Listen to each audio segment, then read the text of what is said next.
Hello out there in VipKid land, it's Teacher Christy back again. Today I'm starting a 3-part series on my top 10 list for timing.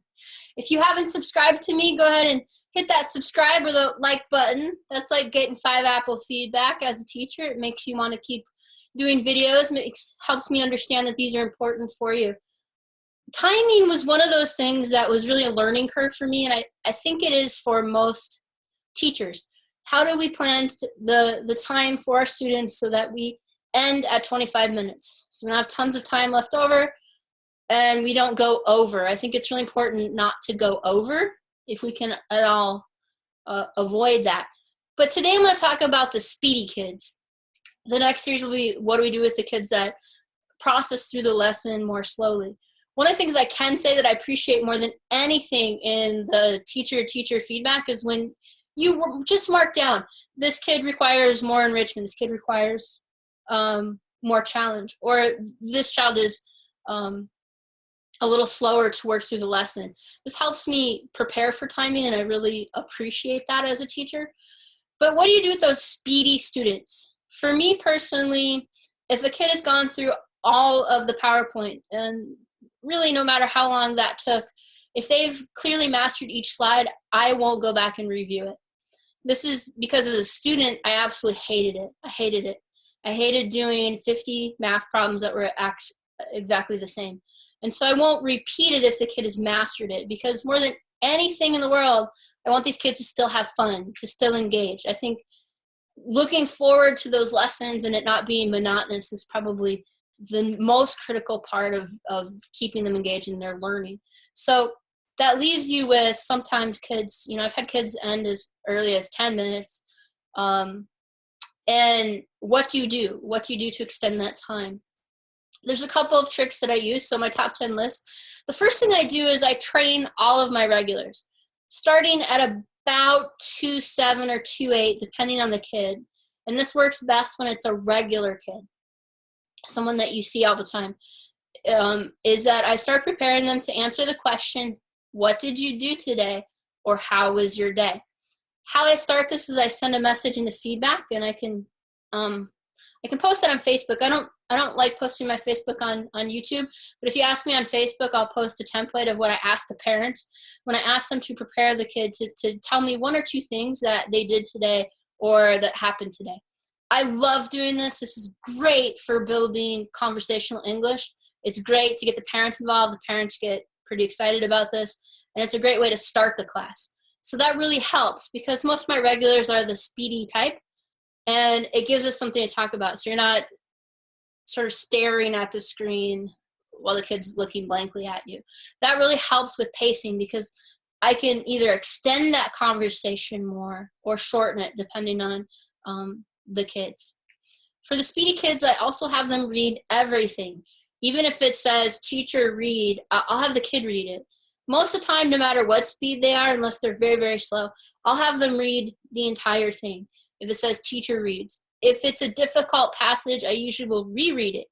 But my viewpoint on it is if the child can read the words, I'd rather they read the words.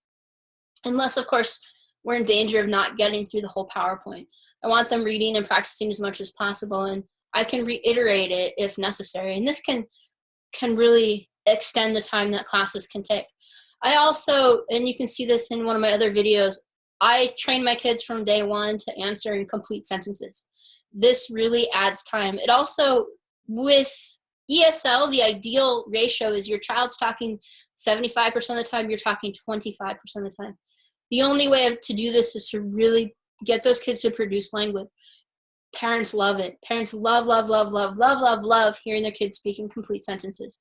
So really, that gives you the time to, focus on those complete sentences. I was working with shapes today, and each shape, this is a triangle, this is a parallelogram, this is a rectangle. I find that once kids get past the first lesson or 2, they no longer find it tedious. It's just habitual for them. And I think this is really important. If a kid is really advanced and can already answer in complex sentences, I will push them to answer in more complex sentences. So in a transportation lesson today, the kid was moving through the UA really fast, so I had her answer, this is a truck. Well, what kind of truck? This is a green truck. This is a yellow truck. This is a blue truck. And yes, she knows her colors, but what I'm really teaching her is complex sentence structure.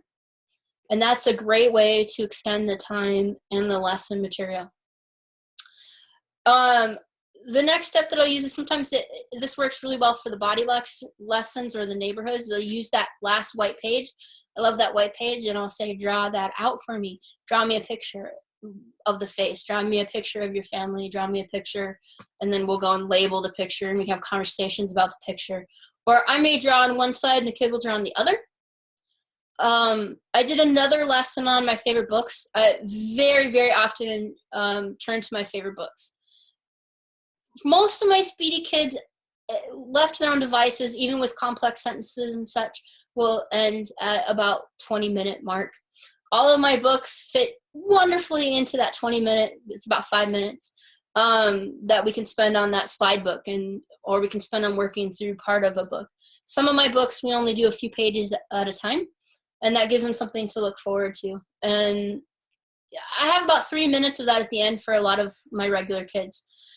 If a kid ends really early, say 16 minutes, I'm not going to have them read 2 books. I really would rather them do a combination of activities to keep them interested, also to keep the parents seeing that I'm doing different things. So reading a book is usually my go-to. I really enjoy doing that. Another thing that I'll do if they can't read, or in addition to reading a book, is my bucket of mystery. I think I talked about this in my prompts. I just keep this whole bucket of random, strange things that I get at the Goodwill, and there's about 1 million things that you can do with them. You can practice this, these, that, those, they are. You can practice colors, shapes, foods. As the kids get older, I can have them make up stories. Another thing that I do is, and I generally do this with most of my kids, unless they are pretty slow readers, is that I have them make up a sentence about the sight word. Even as early as 2-4, if the sight word is he, so give me a sentence about he. And they usually look at you blankly. And so then I go, he is walking. Your sentence. And sometimes they'll answer the same one, but you keep training them. By the time you do this a lesson or two, all of your regulars will be like snapping it out. My students that I've had for a while don't actually even read the word anymore to me. They just automatically produce a sentence. She went to the store. And this also teaches complex skills, makes the parents happy, gets the kid producing more language. So I always, with the sight words, have them make up a sentence too. I also have this great book. I love this book. I'll put a link to this book in the description. This book is awesome. It's not the same as reading. So the reason why I love this book is it gives us a lot to talk about. So what it does is you show the kid a picture. Okay, so that's the picture. And then you ask these logic problems. So what is white and in the sky? And so then we go back to the picture. What is white and in the sky? And then we check and see if they're right. A lot of my older kids who are just kind of over it actually really like this book because it's logic problems. And they're solving more complex language problems, but also logic. This one also said, what is green and red? And so they have to look for the truck is green and red, and of course answer in a complete sentence. So this is my favorite book, especially for the older kids.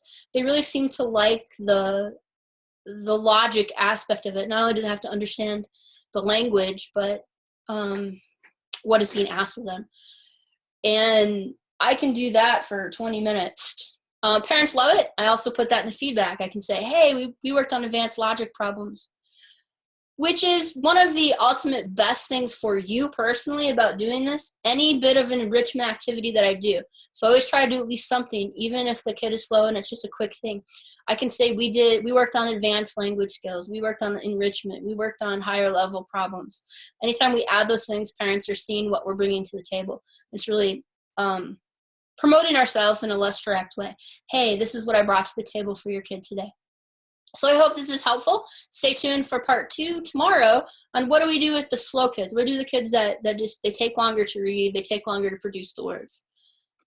Bye for now.